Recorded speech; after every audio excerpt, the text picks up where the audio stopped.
So I think this is my top disaster in my freelance career. It's incredibly embarrassing, but you get to hear all about it so you don't make the same mistake.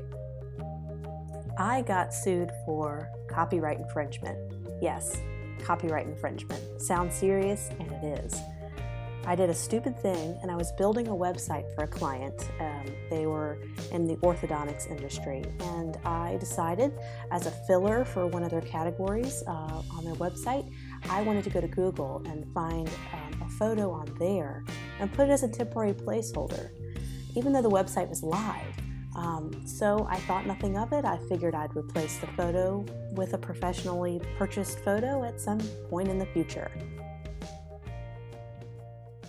So we launched the website. It was fantastic. The client was happy. I was happy. He sent me final payment for the website. And then 1 month passes and my client frantically calls me on the phone and says, I have a letter from this ABC company and they say that we have copyright infringement on one of their photos. I thought, no big deal. I'll take it down. So I responded back to the company and said, I will take down the photo immediately. My apologies. But that wasn't enough. They were actually going to press charges and send us to court over this for the amount of $1,400 for this one small little photo I found on Google and used for 1 month on a website. Yes, it was very serious. I ended up calling them and I talked to their legal department and I was able to negotiate it down to $900. Oh my goodness, that's a lot of money. They were actually suing my client and not me, because I thought my client's the one who did it. So I felt like I needed to pony up the $900 and give it to my client instead, just because I feel like that was the right thing to do. But that was $900.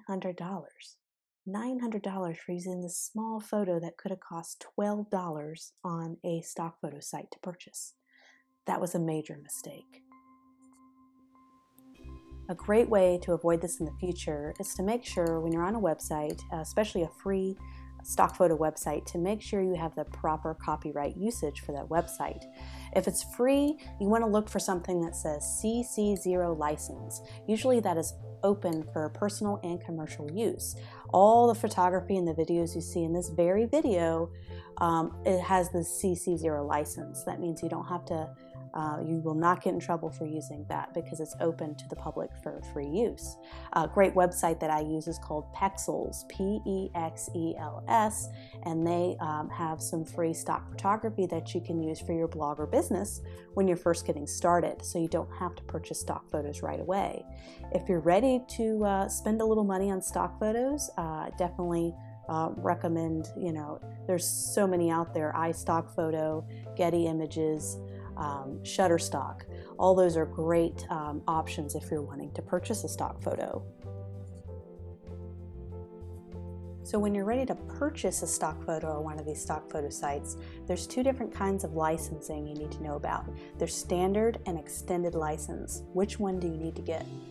Well, with the standard license, these are usually good for limited print runs. It's great for putting it on a blog, on a website. You can use it for YouTube. You can use it on advertisement in a newspaper, ads online, limited print runs. So if you're printing 1,000 of these things, that's okay.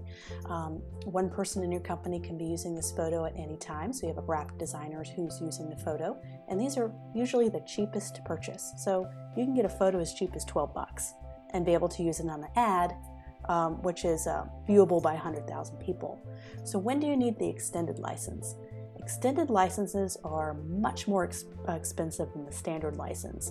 A lot of photos start in the $200 and $300 range and they can go up to thousands.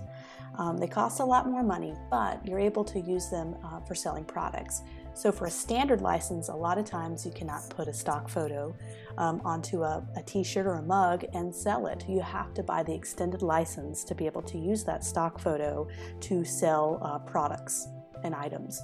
And if you have anything that has mass production, so you're going to print 1 million copies of something, usually an extended license is needed.